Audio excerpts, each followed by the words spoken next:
মধ্যপ্রাচ্যের উত্তেজনার মধ্যে দুবাই বন্দরে কুয়েতি তেলবাহী একটি ট্যাংকারে ড্রোন হামলার ঘটনা নতুন করে উদ্বেগ তৈরি করেছে। প্রায় ২০ লাখ ব্যারেল অপরিশোধিত তেল বহনকারী জাহাজটিতে আগুন লাগলেও দ্রুত নিয়ন্ত্রণে আনা হয়েছে। অক্ষত রয়েছেন ২৪ জন ক্রু সদস্য। তবে ঘটনার ভয়াবহতার চেয়েও বেশি আলোচনা এসেছে আরেকটি বিষয়।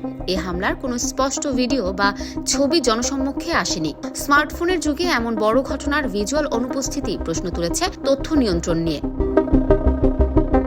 জানা গেছে, আঞ্চলিক যুদ্ধ পরিস্থিতির প্রেক্ষাপটে সংযুক্ত আরব আমিরাতে সামাজিক যোগাযোগ মাধ্যমে হামলার ছবি বা তথ্য প্রকাশে কঠোর নিষেধাজ্ঞা জারি রয়েছে। আইন ভঙ্গ করলে জেল ও বড় অঙ্কের জরিমানার বিধান রয়েছে।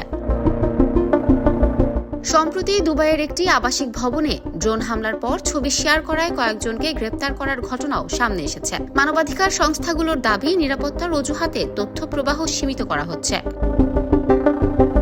বিশ্লেষকদের মতে, দুবাই দীর্ঘদিন ধরে নিজেকে নিরাপদ ও বিলাসবহুল শহর হিসেবে তুলে ধরলেও সাম্প্রতিক ড্রোন হামলা সেই ভাবমূর্তিতে ফাটল ধরাচ্ছে। একই সঙ্গে তথ্য গোপনের প্রবণতা আন্তর্জাতিক গণমাধ্যমের স্বাধীনতা নিয়েও প্রশ্ন তুলছে।